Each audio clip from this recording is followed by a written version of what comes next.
With Hashem's help, we're going to learn Yevamos Daf Yutes. We left off in Daf Yutes Amud Aleph, around 10 lines from the top. The last word of the line, Amar Le Abaya. So Abaya now is asking Rabbi Yosef, you are challenging Rab Shimon. You are challenging Rabbi Oish's interpretation of Rab Shimon. From this Mishnah that we learned of Shloisha Achem Nesuim to 3 women that are not related, that we see over there that Rab Shimon has a doubt whether Maimar and Zika is considered the marriage. When you're claiming that Rab Shimon holds that Zika itself is the marriage, how can you challenge one on the other? V'lo shani lach. Don't you know the difference between Zikas Yavam Echad leZika Shnei Yevamim? Huge difference. When there's only one brother, which is the case of our Mishnah, which is where Rabbi Oish is claiming that Rab Shimon is so lenient, when Reuven died, there was only Shimon alive, which means he's the only brother that has the obligation of Yibum or Chalitza. There, Rab Shimon holds, since it's all on him, there's no other option, he's the only brother, that mitzvah of Yibum creates a zika so strong between Shimon and the widow of Reuven that we consider them already to be married. And since they are considered married, whenever Levi is born, he's already born when she's not Reuven's widow, she's Shimon's wife-to-be. In the case of 3 brothers married to 3 separate women, Reuven, Shimon, and Levi, there Reuven died. When Reuven died, Shimon and Levi were living. And either one of them could have done the mitzvah of Yibum or Chalitza to Reuven's widow.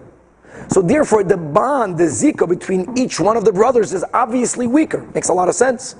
Because they're not the only brother. And therefore, there the zika is taka shvach. And that's why Rab Shimon, who doesn't know what Maimer is, Rab Shimon, the Tana Rab Shimon, has a suffix. If Maimer is a full-fledged marriage, or if Maimer is nothing, says what he says. All based on the fact that there were 2 brothers living when the other brother died. Dilma ki Amar Rab Shimon, that zika kikenus yadami, the way Rabbi Oish is explaining, which justifies why Rabbi Shimon is lenient, allowing Levi to marry Rachel, is only one b'yavam echad, because when Reuven died, there was only Shimon. Dirt mom makes sense. Avol b'shnei yevamim loy. But in the case of the Mishnah, right in the Daf Lamed Aleph, shloisha achim to 3 foreign, 3 non-related women. There, Reuven dies. There's 2 brothers. That's it. The connection is a lot weaker. So the Gemara says, no, that's not correct. It makes sense, but that's not the reason of Rab Shimon, because umishanin leili Rab Shimon, does Rabbi Shimon make such a difference between 1 yavam or 2 yavamim? No. How do we know no? Because we learned, these are the words in the Braisa, Klal Amar Rab Shimon. A rule was said by Rab Shimon. Whenever a Tana says, I'm giving you a rule, the whole meaning of a klal is across the board. With exceptions. Yeah, but not such a big exception. Okay. That kol shahaleido kedemus lenesuyin, this is what Rab Shimon holds.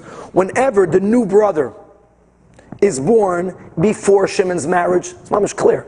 Whenever the Levi is born before Shimon married Reuven's widow, means he was born into the world when Reuven's widow, and he's a non-contemporary brother, and a non-contemporary brother is always asur be'erva on Levi if Shimon marries her taka, and Shimon dies, loy choletzes v'loy yisma memes, because she's a wife of a non-contemporary brother. However, where is Rab Shimon lenient? That if Nesuyim Kaidem Luleida, that if first Shimon got married, and then Levi is born, then if Shimon dies, Oy Chayletzes, Oy Misyabemes. Now when Rab Shimon says such a blanket statement, clearly not the way Rabbi Oishi explained it, so my lav b'yavam echad. And nevertheless, if Levi was born before Shimon did Yibum, it says clearly, loy choletzes v'loy misyabemes. So what are you going to counter? No. That Braisa is only speaking about a case that there were many brothers. There was Reuven and Shimon and Yehuda, and Reuven died, and there was Shimon and Yehuda. Levi was not born yet. Just sticking to the same names over here. But maybe that's the only case where Rab Shimon said that if Levi is born before either Shimon or Yehuda did Yibum, now Levi can never marry her because there's 2 Yevamim. But if Taka would have been like the case of our Mishnah, that it's only Reuven and Shimon when Reuven dies, then maybe Hachi Mai, Hachi Nami, even here, like Rabbi Oisha is attempting to say, can't be. For two reasons. First of all, if that would have been the case, Adatani, instead of the Braisa differentiating between Shimon marrying the widow before Levi is born, or not, why did the Braisa only give such a scenario? Why didn't the Braisa talk out another scenario? Two brothers and one brother, one Yavam or two Yavamim. Liflake the litni b'didam. The Braisa could have differentiated in its same scenario. That if Levi was born before they did Yibum, that's only if there were two brothers who could have done Yibum. But if when Reuven dies, there's only Shimon alive, even if Levi is born before Yibum, still, so what are you going to tell me that Kula B'Shnei Yevamim Kamairi? You're going to try to counter that the whole Braisa is only speaking about a case that when Reuven died, aside of Levi, there was already two other brothers.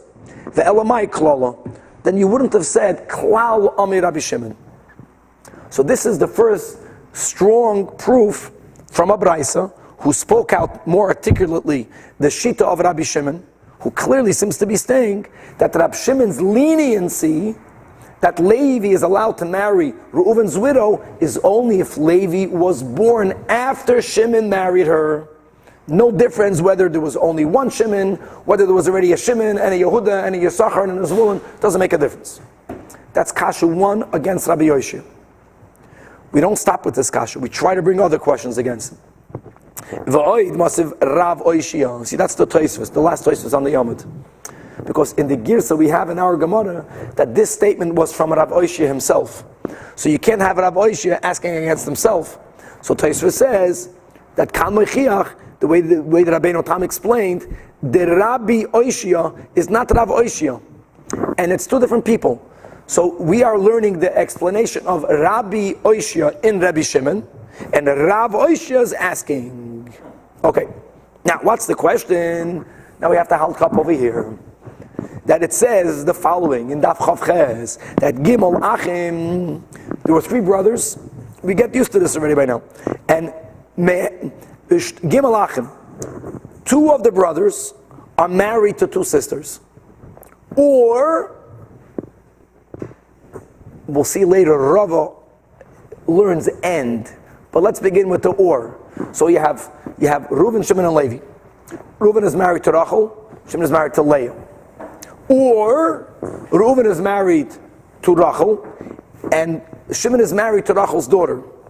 Or one is married to a woman, the other one is married to the granddaughter. Bottom line is that these two brothers are married to women that no single man is allowed to marry both of them because they are one of the 21 arayos. Mother and daughter, mother and granddaughter, whatever the scenario is. But the Mishnah gives a few examples. So either two sisters. Second case is a mother and a daughter. The third case is a mother and a granddaughter.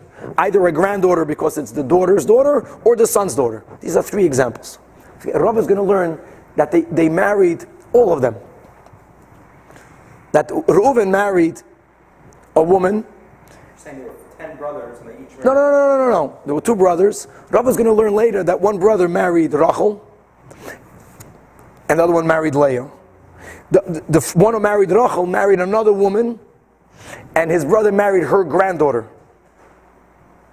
You understand? And then the first brother married another woman, and the brother married another granddaughter. So you have three pairs. Three pairs. Marrying three. Each one was allowed. Married to three wives. It's one or the other. It won't make a big difference. The point is, every marriage here is kosher, but if both brothers die, the third living brother now cannot do Yibum with both. Now normally, mitzvah of Yibum, we said, if one man is married to many wives, you can only do Yibum with one of them. But if a man has multiple brothers, the man has to do Yibum or Chalitza to each one of his brother's wives. Here, it's a problem. You can't do Yibum to all of these women because together they form an Erva. So it says in the Mishnah, That the living brother can only do chalitza to all of them. Comes along Rab Shimon, and Rab Shimon says, you don't need to do anything. No yibum, no chalitza. So now the Gemara says, 1 second. How do you explain it? I get the idea that there's a logic to say, we said these words many times before, achois zikukasei. Let's go to the simple Mishnah. Reuven is married to Rachel, Shimon is married to Leah. Reuven and Shimon die. So now Levi says to himself, wow, if I'm going to marry Rachel, even with Rachel, being that I'm also connected to Leah, Rachel is the sister of the Zikah after Leah, and vice versa. Rab Shimon can go ahead and says, Rab Shimon holds that Zikah is not that strong. Zikah, you're not married. Pick one of them, marry one. Now that you're married to one, now you cannot marry the other, because the other one now became an erva. And since you can't do yibum with the other, you're exempt from chalitza as well. That's Rab Shimon. No, I'm sorry, Rab Shimon says you can't do it with either of them. Take that back. Rab Shimon holds that Zikah is so strong, you can't do yibum or chalitza. You can't do any of them. Oh, now the Gemara says, now it's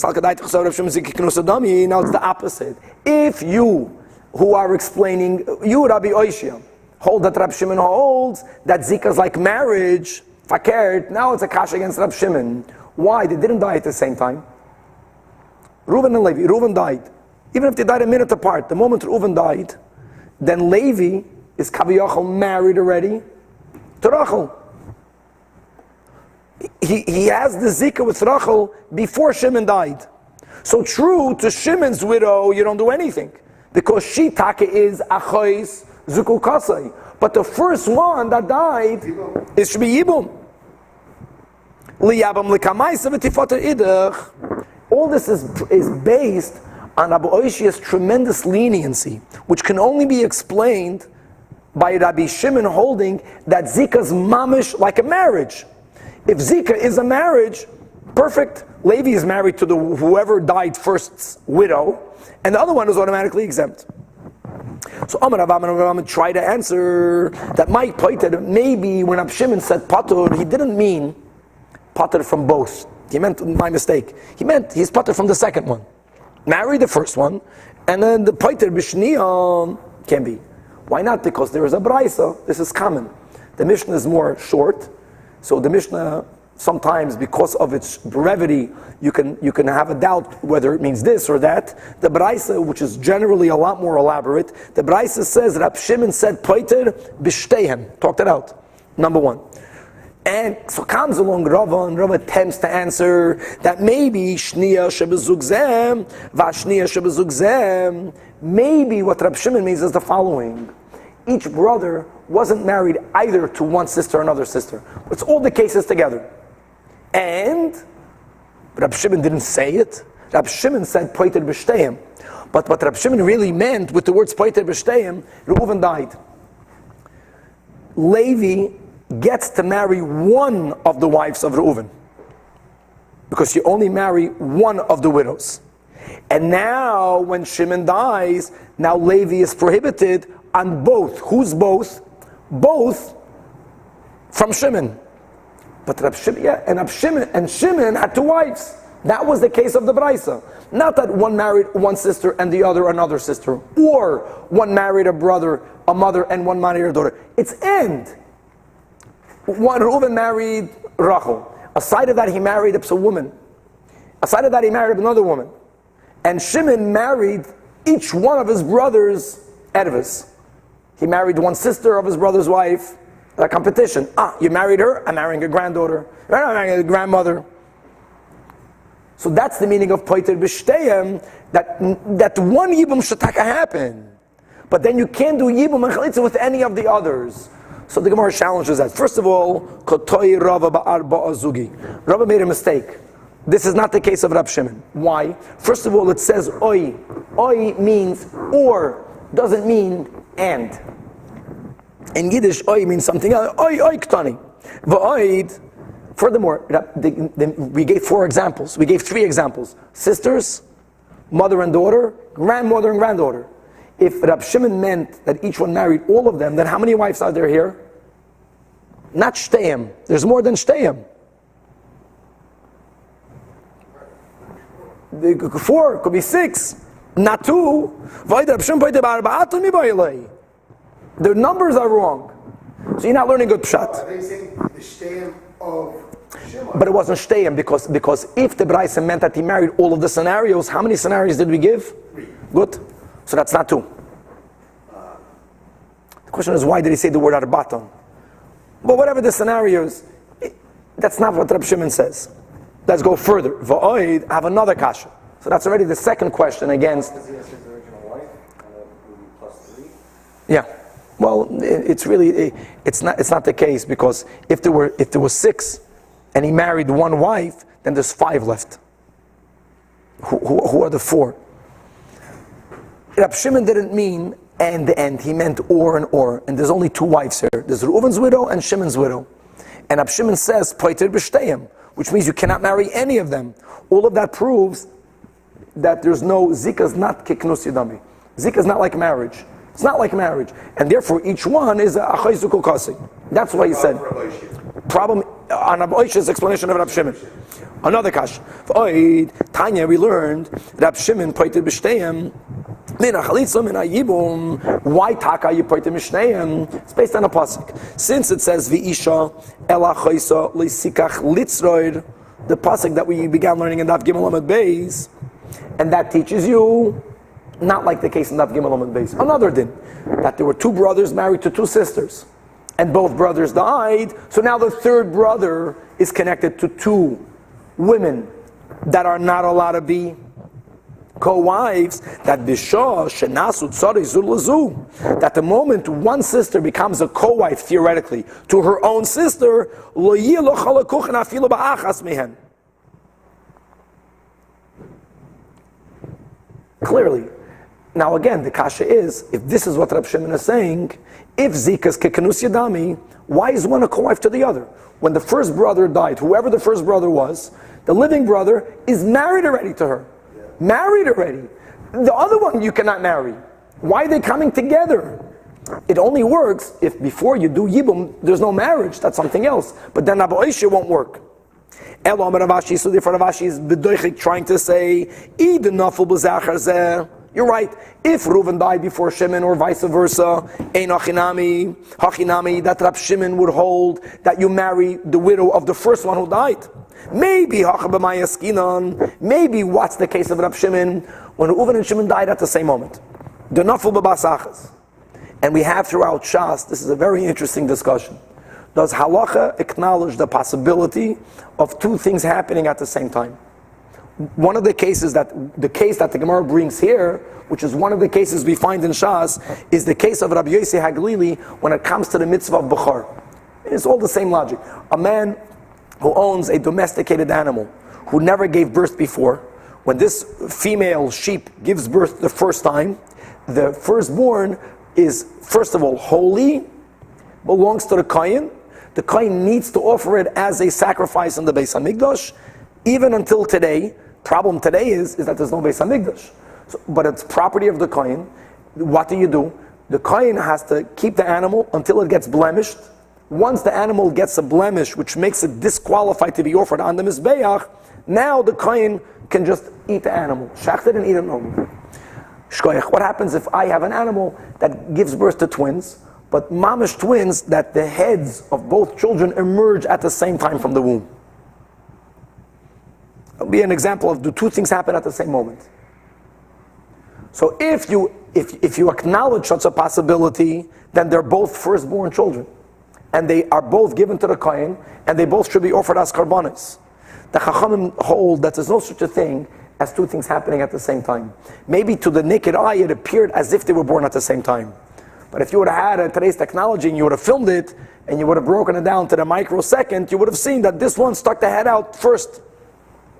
And therefore, interesting. So there's 2 animals. One of them for sure belongs to the Kohen, and one of them for sure is a Bechor. You just don't know which one is which. So therefore, the Chachamim will hold, you have to give one to the Kohen and one you get to keep. Anyone. You nor the Kohen can do anything until it gets blemished. Because maybe you kept the one that's holy. Wait until it's blemished. Maybe you gave to the kohen the one that's holy.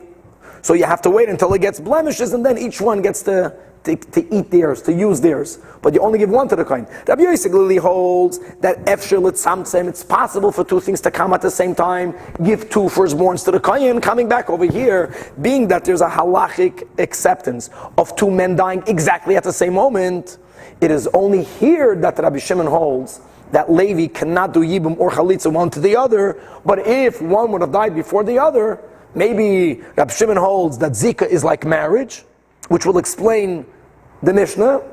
But in such a case, Levi will do yibum with the first widow. It's a big doichik this. So because of all that, comes along Rav Papa, and Rav Papa explains Rab Shimon the way we explained it when we learned it in the previous Pedic. And Rab Shimon says that b'yibim va'achar kach noilad, if first Shimon married Reuven's widow, going back to the case of the Mishnah, Levi was not alive, Rachel, when Reuven died. Vir polig Rab Shimon, and being that when Levi came into the world, she was Shimon's wife. If Shimon dies, Levi can do yibum, or he has to do chalitza, one of the two. But if Levi was born before Shimon did yibum, even if Shimon then did yibum and Shimon died, loy polig. Why did the Mishnah have to write both cases? That was the question of the Gemara. Why didn't we only quote the second Mishnah over here? Because if the Chachamim, who are strict, are even strict on Yibim va'achar kach noiled, Chachamim, and hold that it's still considered the non-contemporary brother, they for sure would be strict if noiled va'achar kach Yibim, which says enechanami. But nevertheless, v'tarvayo l'rabanan itzrich, and v'loizu av zuktani. That's normal. The Mishnah gives you first a less chiddush, you build it up. The concept that if noilad v'achar kach yibim, non-contemporary brother, and then the Mishnah says a bigger chiddush, even if yibim and then noilad Levi, we don't care. Still not.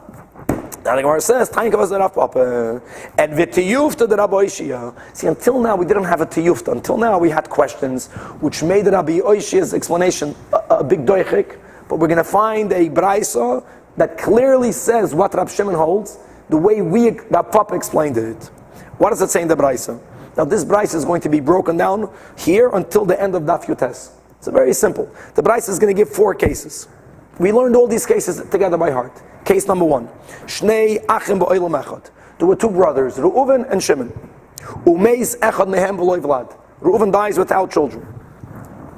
So far, so good. V'amad hasheni hazeh. This second one, Shimon, gets up. He's going to do maimer to the widow, we'll call her Rachel. But he didn't end up doing it until Levi was born. And then he married her. Now, the Gemara later, we're going to get to this today, God willing, like, why do we have to word it this way? He was going to do maimer, and he didn't do it. Just right, Levi was born. And then he married her because he married her. The Gemara is going to give a reason for that. But here, no, it's Noilad, V'achar kach Yibim, Shimon married her, and now Shimon dies, Umeis, that's by heart. So Shimon marries her and Shimon dies, so now we say, Hadashayna, this woman, the one that was the widow of Reuven, who is now Shimon's widow as well, but she's Reuven's widow also, this is the Tanakh, this is not Rab Shimon. Yoitza, she doesn't have to do anything with Levi, not Yibum nor Chalitza, Mishum, Eishes, Achiv, Shaloi, Hoybei Lamai. Correct, not according to Rab Shimon. We'll see, even according to Rab Shimon. Vishnia, what about Shimon's other wife? Shimon's other wife, Oy Choyletzes, Oy Misyabemes. Here is a speak about a case, he didn't marry her, she's not a Tzaras Erva. If he did Maimer, so she's a Tzaras Erva rabbinically. Whenever there's a Tzaras Erva only by a rabbinic marriage, so the solution is to do Chalitza. Right? Or even if Levi was born first, and then Shimon did Maimer to Reuven's widow, and then Shimon dies. So again, without anything. And what about the second wife? She is a shtickle co-wife. She's a co-wife because of Maimer, Choyletzes, Loimisabemes. Turning the page, Rab Shimon says that in one of the two cases that we gave, because we gave her two cases. One case was that Maimer happened before he was born. One case is that Maimer happened after he was born. So comes along Rab Shimon and he says that in one of these cases, Biyasa oy chalitzasa shel achas mehem, that Levi has to do either Yibum or Chalitza with one of these two, not any one of these two, and then the other one will be exempt. So Rashi explains that this Rab Shimon is not going to both of the cases of Levi being born either before Maimer or Levi being born after Maimer. Here we're only speaking about a case where Maimer was done. After Maimer was done, Levi is born. What did we learn in yesterday's shir? That Rab Shimon has a doubt, what is Maimer? Rab Shimon doesn't know if Bishamai is right, that Maimer is marriage, full-fledged dorais, or Maimer is nothing. So now let's work it out. So let's go. Shimon did Maimer. Levi is born. If Maimer is full-fledged marriage, according to Rab Shimon, even according to Rav Papa, since Shimon is married to this Rachel, when Levi is born, Rachel is not Reuven's widow, Shimon's wife, not an erva. And Shimon has another wife, and now Shimon dies, so it's a brother dying with two wives, Yibum or Chalitza, with one or the other. And the other one is exempt altogether. And if that would be the case, then Taka only Yibum or Chalitza could be done to either one of them, and the other one doesn't need anything. However, Rab Shimon also held the possibility that Maimer is nothing. If Maimer is nothing, then what is Rachel, Reuven's widow? Like Rav Papa explained, that when is Rab Shimon lenient? Only if Levi was born after she was married. Here she's not married. Oh, so she's Rachel's widow. She's Rachel's widow. She was over, and on top of that, he did Maimer. Maimer is some type of co-wife. I'm saying it's nothing. Huh? I'm saying it's nothing. Oh, if it's nothing, so what happens over here? So on Reuven's widow, you can't do anything. But on Shimon's co-wife, you can do either Yibum or Chalitza. So Rab Shimon is saying that doing Bia or Chalitza with one of them, which one of them? Dafke, the co-wife, not Reuven's widow, Niftara Sarasa, whichever way you will learn, the other one will be exempt. It's fantastic. Oh. And he's explaining that if Chalatz Labalas Maimer, How is this a proof? not yet. Okay.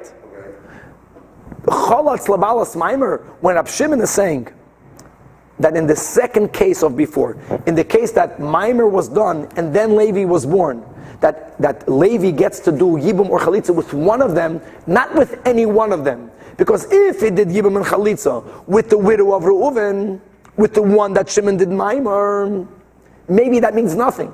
Why maybe that means nothing? Because if Maimer is nothing, she's an erva. Lo niftarot tzara. So Rab Shimon says that Levi should do Yibum or Chalitza with one of the wives, meaning only with the co-wife, not. No, that's how he said it. He says Biyos chuzot shel achas mehem, from one of them, and he explained which one of them, not with Reuven's widow, with the other one. Not from either one of them. That's right. Now, third case, Chansa. Third case is that Shimon married her, didn't do Maimer to Reuven's widow. He married her. Umeis. He did Yibum with her. And he died. And then Levi is born. Levi was born after Reuven died and after Shimon died. Or Kansa.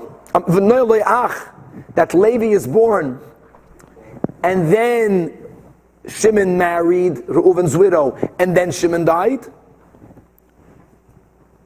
In other words, either Levi died when none of them are living, none of them are living, or Levi was born before Shimon married her, like Rav Papa explained in Rab Shimon, that's the raya, that if Levi was born before Shimon married Reuven's widow, even Rab Shimon will be machmer, will consider her Eishas, Achiv, Shaloi Haya Ba'Lamai.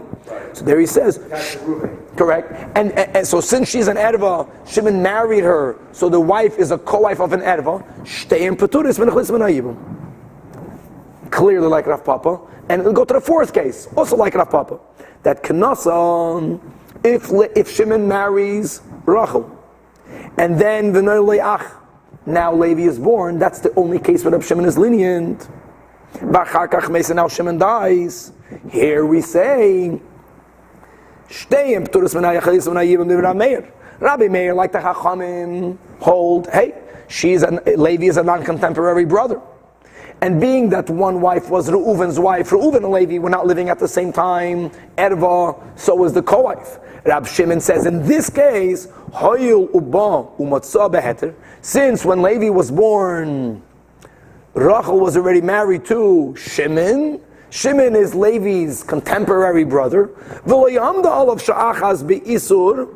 not that Levi was born into the world when she was only the widow of Reuven. So therefore, Miyabim le'ezam she'yirtza. Oy, chaylitz le'ezam she'yirtza. Really means either one. Clear. Yeah, gewaldig. In this case. Fully do Yibam Yeah. Reuven's wife. Clearly, in the third and the fourth case, not like Rabbi Yoshia, yes, like Rav Papa. So, Bava the say for this final case, Laman Ketani Law, Ilem Rav Meir Ketani Law, if it's just to tell you the din of Rabbi Meir, that no matter when Levi is born, Levi can never marry Reuven's widow, Michti Leishana Rav Meir, being that Rav Meir, which is the Chachamim, does not differentiate between Yibam v'chakach Noilad, or between Noilad v'chakach Yibam, is La Arvinu v'Litinu. Why didn't he put all the first case and the final case all together? Why did we separate it? Elolav, it's to tell you the din of Rabbi Shimon. And to tell you that Rabbi Shimon only argues in this case. He only argues when there was Yibam and then Noilad. However, if it is in the first case of the Braisa, which is Noilad v'chakach Yibam, loy palig, not like Rabbi Shimon, Shma Minho, period. Okay. So now we have Rav Papa is concretized. Rab Shimon only argues by Yibam v'chakach Noilad. Omar Mar, we learned before that what was the first case of the Baraisa? The Gemara is going to explain the cases. That Omar, these are the words that we asked before. Omar Sheni. Right, Reuven dies, there's only one brother, Shimon. And Shimon stood up to do Maimer, but he didn't do Maimer. And then Levi is born. And then Shimon did Maimer. Umeis, and the second one, being that Maimer was done, the Tanakama holds that Maimer is a rabbinic marriage. So she's a rabbinic co-wife of an erva. So this woman, Chayletzes, the Maimer wasn't even done yet. Since Maimer wasn't even done, Shimon's wife is not related to the erva. So the second one, Chalitza or Yibum. So the Gemara is asking, my Amad, my loy hispik, Iyavad.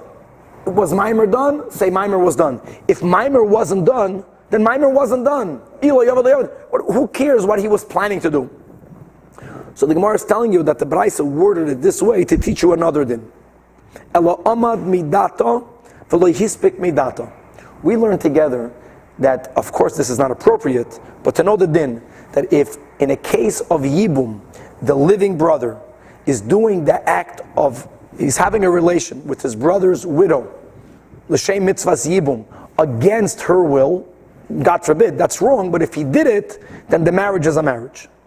Yibum is something that even if it was done bal karcha, we learned this together, the Yibum is a Yibum. The question here is regarding Maimer, whatever Maimer is, if Maimer is marriage, Beishamai, if Maimer is like Rav Meir, like the Chachamim, a rabbinic marriage, if Maimer like Rab Shimon, we don't know what it is.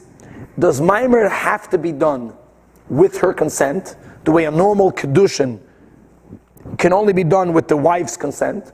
Or is Maimer like the act of the relation of Yibum, that even if it is done against her consent, it's valid, it does something? So the reason why the Braisa used the words that Amad, that he got up to do Maimer, means that he actually gave her the ring. She took the ring, but she says, shkoyach for the ring, it's a beautiful gift, but I don't want to do Kiddushin with you. She says, I'm not interested to be married to you. But he gave her the ring. Question is that valid or not? The question is, did she accept the ring? Even if she accepted the ring, not with das of Kiddushin. I'll take the ring, I'm just not married. He did it by karcha. Yeah, exactly. So that's the meaning over here. Ela amad midato, ela bal karcha. So the Bryce is trying to tell you that mimer is not a mimer. According to everybody. Well, this opinion. Udo like Rabbi, not like Rabbi. So we're trying to picture, we're painting a case where Levi was born before the mimer. So just say there was no mimer. No, he's trying to say that Levi, there was the act of the mimer. It was an attempted mimer. It means that he actually gave her the mimer. But since she didn't want to take it, not like Rabbi the Tanya, ha'oiser mimer be'yevimtoi shaloi midata. If a man gives money to his yivama, she doesn't want to be married to him. Rabbi says, kana. Whatever mimer does, it affected, it had its effect. The Chachamim say loy kana. And the Gemara explains, my Talmud and Rebbe, why would it work against the will? Because Gamar mi bia, the Yevama. Ma bia the Yevama. The act of Yibum, the Oraisa act of Yibum, will have its effect even if it's done Ba'al Karcha. Av Kiddushin, which is a pre-Yibum step, the Yevama would even work if she doesn't want to be married. Ba'al Karcha. However, the Chachamim, which is the author of our Braisa, they say, no, Maimer is like Kiddushin. So therefore, Gomri mi Kiddushin the Alma, compare it to normal Kiddushin. Ma Kiddushin the Alma midaito, af Kiddushin the Yevama only works midaito.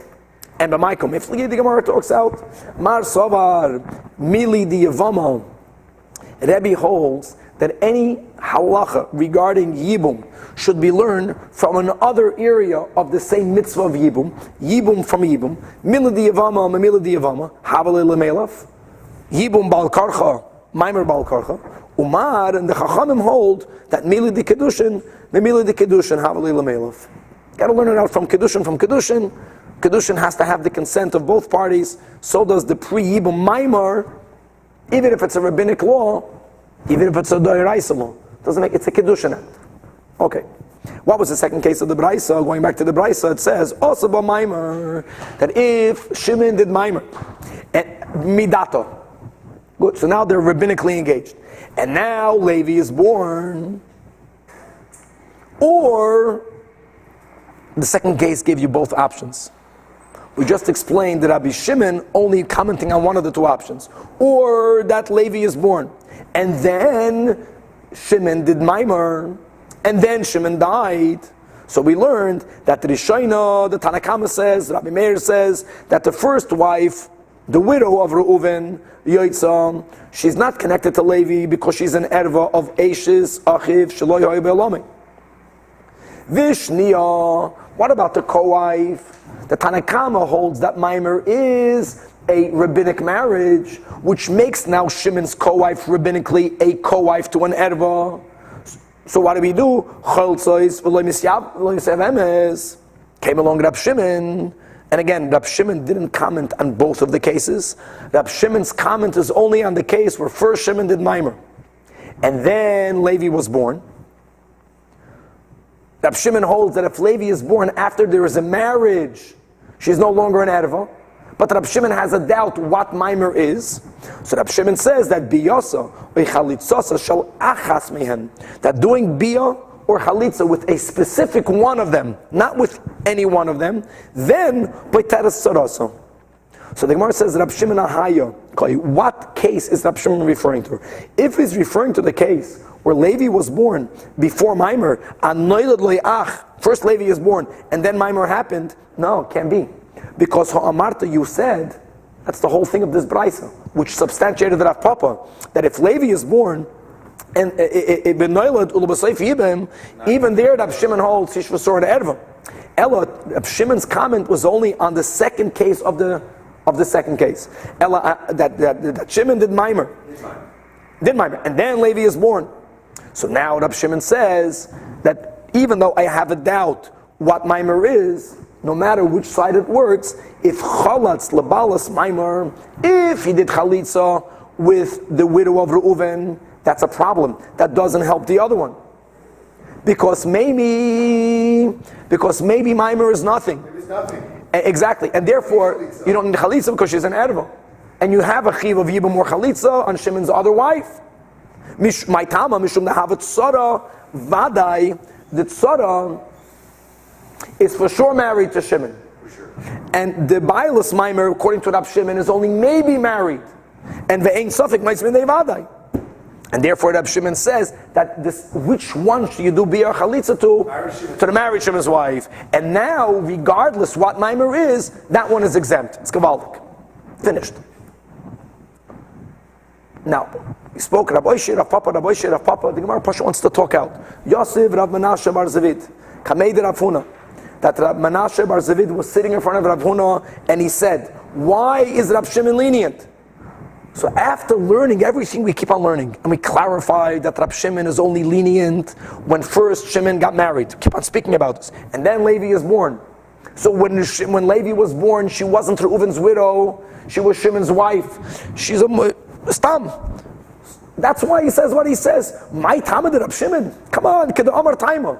Like you're giving a whole share. And the key point is like, went over the head. Hoyel, we said, Hoyel Uba. Since that when Levi came into the world, Umatzah beheter, he found this Rachel not as Reuven's widow, but she's a normal wife of Shimon. It wasn't that Levi was born when she was only Reuven's widow, and then Shimon married her. You can argue there was a time that she was only Reuven's widow, but we don't accept Rabbi Yoshia. Their Taker Rabbi Shimon will be Machmir. So why are you asking what's the reason? So the Gemara says, no. If this logic is so logical, now we don't understand why the Chachamim would consider her a non-contemporary wife when Levi was born, when she was already Shimon's wife. The question was on the Chachamim. So to this he answered, Rav Huna answered, Amakra, it says, V'lakacha ulakacha loy leisha. The normal din of Yibum. One brother dies, childless, the living brother should take her to him as a wife. And then the Torah adds a word that l'chayr is extra. It says v'yibma. The word yibum means to do a marital act, which is called taking in the Torah. So it says ulakacha. But it says v'yibma. What is that telling you? That's to tell you that even after he marries her, she sometimes will still be considered a Yevamo. In our case, even after Shimon married her, she's still considered Reuven's Yevama. And therefore, Levi is taka born after Shimon married her, but she isn't only Shimon's wife. She's also the Yevama of Reuven, because of the extra word that we say that Adayin Yevumim Harishainim Aleh. She's always going to be. It's just like a limud. It's a limit from an extra word that goes only on this case, and only as we'll see in a moment. That's a different perspective. Rabbi Shimon looks only on his history, on Levi's history. And Chachamim look at her history, entire history. Well, we can argue that even if you only look at her, the question is, what is she? That's the question. So from this word v'yibma, we learn that she is considered the Yevama. Rab Shimon doesn't learn that way, but Rab Shimon doesn't hold v'yibma goes on her. It's psukim, 1 second. So now the Gemara asks, 1 second. If v'yibma is teaching you that any time, if it would mean that any time there's a yibum, this woman is always still considered a Yevama, that's not true. Because we learned together that Kansa, that one Shimon marries her, forget about Levi. Reuven and Shimon. Reuven dies, Shimon does yibum. What happens if Shimon now wants to divorce her? What does he do to her? Chalitza or a get? Why a get? If she's always considered a Yevama, how do you disconnect the ties with the Yevama? Through Chalitza. So we don't always say that v'yibma. But he already did yibum. But now he doesn't want to be with her. So it says in the Mishnah, Harei ki ishte l'chol davar, meaning, what does it mean she's his full-fledged wife? So Amar Rabbi Yosi bar Chanina Malamed, Tavchav, that if now Shimon doesn't want to be with her, Shimon should be get. Number one. Number two, excuse me, what happens if Shimon divorces her? Can Shimon remarry her? No. Yeah. Of course. Only if she didn't marry someone else. Because she's a full-fledged wife. Now the question is, if we learn from the words that she's still called a Yevama, not so good. Because here you can argue what you were trying to say, that there's an Isur to marry Eshes Ach. When is it overruled? When you did the mitzvah. You did the mitzvah, Yishkoyach. Now that you divorced her, so first of all, why do you need a get? Maybe Chalitza should be enough. Number two, if you gave a get, or did Chalitza, why can you remarry her? The only answer would be that the moment you married her, she's no longer considered Reuven's widow at all. She's like a normal Shimon's wife. Would explain up Shimon's Shita, looking at her. But the kasha is back on the Chachamim. How can the Chachamim use the word V'yibma to teach you that she's always considered the Yevam? It's Nishtemes. And Hachinami, Hasam Nami Lema, Kasha, V'yibma. Why don't we say Adayin Yevumim L'Shainim Alel? And therefore, if you want to get divorced, you know how you do it. Chalitza. And the next case, if you do Chalitza, maybe you should never be allowed to marry her again. So the Gemara says, no, there's another pasuk. Shani Hasam. What else does it say? It says the words Ulukachaloi Leisha. The word Isha is extra. It should say a man dies, he has a living brother, that Ulukachaloi. Take her. Why does God say the word Isha? Isha means a wife. This word teaches you that she's not a Yevama, she's an Isha. Kiven Shalakha, the moment you marry her, Nasas ki Ishtay L'chol Davar. So from one word we learn she has a din of a Yevama always. She's always called a Yevama, means the widow of Reuven. From another pasuk you call her the wife of Shimon. So how do you know when to say which? Ihachi, Hachi Nami, Hakasav Rachmana v'Yibma. So the Gemara says, Omaro is. So why are you choosing to apply v'Yibma on the non-contemporary brother? That's the Chachamim. And why are you using Ulukachaloi Leisha on the normal case of a contemporary brother? So the Gemara says that the Chachamim hold that Mistabra, that Shidei Hetera Ahatera Ushtei Yisura Yisura, that when there's a case of a non-contemporary brother, even Ab Shimon is Maida, that there is something called a non-contemporary brother. Right.